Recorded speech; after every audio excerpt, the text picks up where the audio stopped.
shiny Pokemon. We all love them and we all love to find them. And it's also pretty exciting every time they appear in the anime.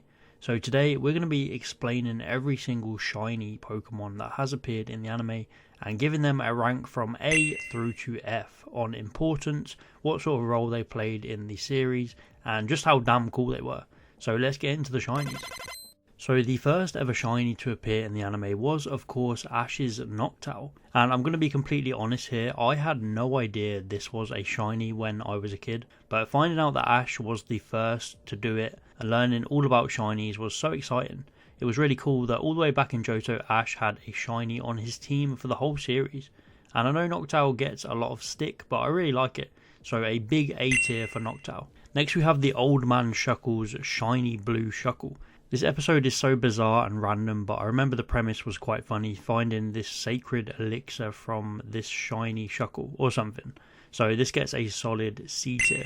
Lake of Rage, straight from the games, we have Lance's red Gyarados, the OG shiny, the iconic shiny, even came back in Journeys several times. Also just one of the coolest looking, so an A+ tier. In the Johto League, Ash came up against Jackson and his shiny Magneton. Not much of an impact from this thing really, you can tell it's slightly different coloured, but the shiny doesn't stand out, neither does the Pokemon in general. Cool thing to add, but this gets an E tier. Onto the Hoenn region, and Winona, the 6th gym leader, has a shiny Swellow that clashes with Ash's own Swellow. Very cool thing to add, wasn't in the games, they didn't need to do it. I mean, most likely they did it just to tell the two Swellows apart, but it made for a great Swellow clash. Easy B tier. Random dude called Jimmy, luckiest guy in the world, happens to find a shiny Magikarp without even looking. No resets needed for this guy. And then he lucks out by getting all of the Kanto starters. I like the episode, but the shiny Magikarp is kind of irrelevant other than showing how lucky this guy is. So our first F tier. It's Donphan mating season, gather up all your Donphans because they're on a mission to delay May to get into her next contest. And of course everyone wants a piece of the shiny Donphan. She is the centre of attention. Cool episode, nice touch to add the shiny. Again, probably to make this specific Donphan stand out more. Solid D tier. From one mating ritual to another, we are in Sinnoh and we have the crossing of the Dustox, where they leave to start families or whatever. Similar to Ash's Butterfree way back when. But this time it's Jessie's Dustox that has fell for a fellow shiny Dustox. There's just something about different coloured Pokemon that seem to stir up these normal Pokemon's hormones. Damn. But again, similar to the Donphan situation, I do like this episode. Cool emotional moment with Jessie saying goodbye. Very nice C tier Dustox. Team Rocket split up, Meowth is off cooking noodles, Jessie is pursuing contests, my man James, alone in the world, decides to go scrap a shiny Metagross on the mountains because why the hell not? I actually love this episode, it's really fun and pretty sad when Team Rocket break up. The shiny Metagross is always going to be cool, it's actually my favourite shiny, so some bias here, but I don't want to put it too high because we know another certain shiny Metagross that will have something to say about that. But its role in this episode was fun, so C tier. So before anyone mentions, I'm just doing the shinies that have appeared in the main anime. There is so many shenanigan shinies that appear in movies and specials, and it's just not worth talking about them. So we are sticking to the main anime episodes only. And we have a blue shiny Ditto in Sinnoh. Not much here, to be honest, not very memorable. I remember the trainer was obsessed with Flint and dressed up as him. Cool to see a shiny Ditto, but it should have belonged to Duplica.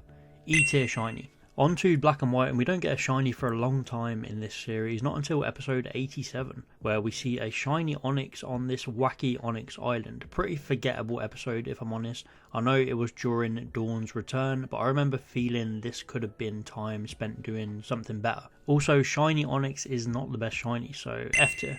Okay, I know I said no movies, but technically the shiny red Genesect appeared in the main anime as well to set up the Genesect movie, so there's that. I mean, it's cool that they focused the whole movie on the shiny Genesect. I'm not going to pretend that I remember the movie or care too much about it, so let's say D tier just because it's legendary. Yeah. Iris, on her path to become a Dragon Master, comes across Gym Leader Claire and her shiny Druddigon. Pretty cool, one of the best gym leaders from Johto returning. Not just returning, but she also has a damn shiny. It made an impact, it was great development for Iris. And I can't lie, with the bold choice of colours for Druddigon, I really like it. This is a solid B tier. In Kalos we have another shiny Magikarp. Crazy work here. It is known worldwide as one of the biggest and rarest Magikarps. And when I say worldwide, I mean by this one fisherman dude. Not much impact here. Also, we'd already seen a shiny Magikarp, so F tier. Steven Stone's return in the XY series brought us his shiny Mega Metagross. Yes, this is one of the coolest Pokemon in the anime.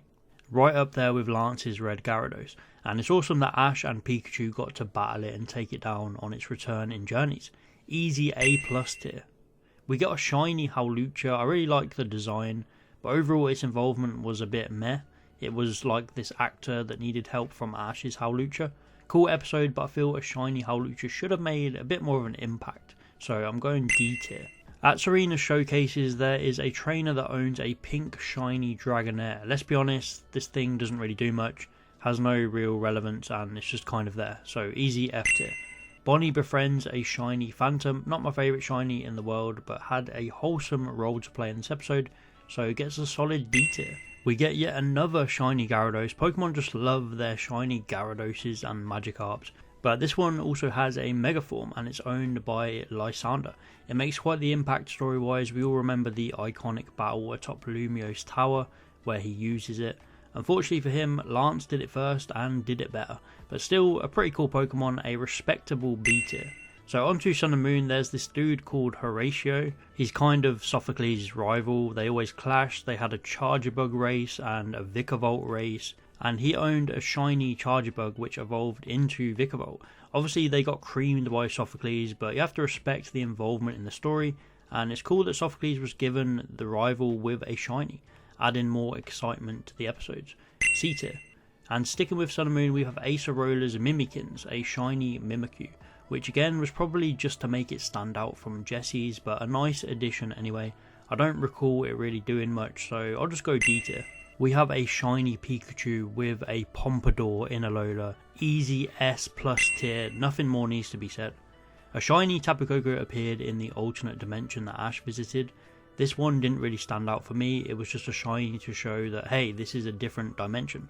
So I'm going to go D tier just because it's a Tapu Koko. A shiny Magearna was left in Lily's care by her father. This is an awesome Pokemon that started a great plotline of Lily and Gladion reuniting with him, which carried on into Journeys and gave us two of the best episodes of Pokemon in general.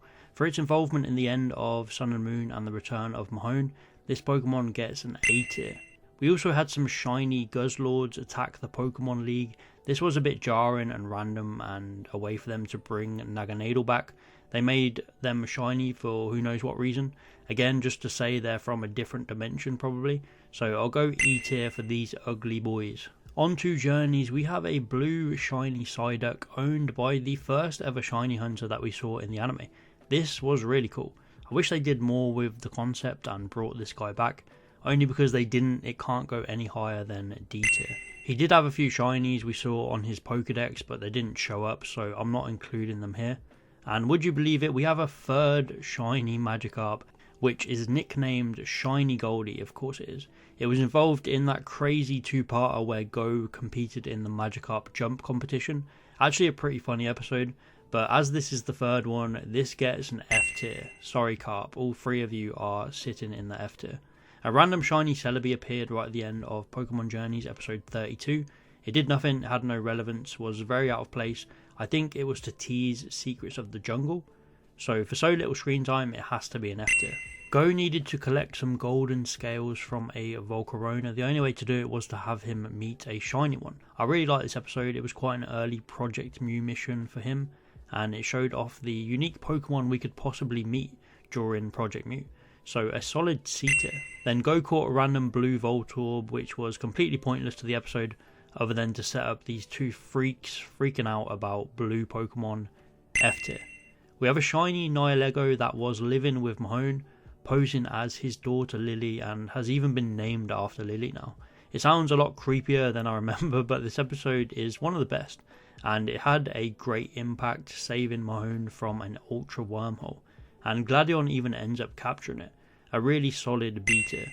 Pokemon Horizons has brought us some awesome shinies within the main cast itself. Firstly, we have the Black Rayquaza central to the plot. The gang spent the first half of the show trying to battle and catch this thing. It was so powerful, once belonged to the legendary adventurer Lucius, and now belongs to Roy. Easy A+ tier, up there with Lance's Gyarados and Steve's Metagross. I don't know why I wrote Steve here, but yeah, Steven's Metagross. But there's not just one shiny legendary, but two in Horizons, as we get a shiny Zygarde, belonging to the main villain of the first half of the show, Gibeon. And now we're interested to his grandson, Amethio. So far this thing hasn't done much, but I feel it will play a big role towards the end. It's more so just been aura farming and changing sides constantly as of now, but it's still pretty damn cool, so it gets an A tier. Another shiny belonging to Roy. Roy came back with this shiny Lucario from Kalos with the mystery of how he got it, which was eventually answered, albeit a little late, and even recently it's been given the Mega Z form, which is really awesome. It's definitely been handled a lot better recently, so this Pokemon also gets an A tier. And to finish us off, we have the last shiny that has appeared in the anime, which was a shiny Ditto at Blueberry Academy. Again, we've been there, done that, it had no impact, so F tier. And I'm sure this isn't it for Horizons. I'm sure they'll give us another shiny because they've been doing quite a lot lately. But that is every shiny Pokemon that has appeared in the Pokemon anime. There is many other alternate forms and colours that we do see in the anime, such as the Crystal Onyx, the Pink Butterfree, the Golden Sudowoodo, but these are just different coloured Pokemon or forms, not actual shinies. But there's quite a lot of them, so let me know if you want me to do a separate video going over all of them. But make sure to let me know your favourite shinies from the anime down below, and I'll see you next time.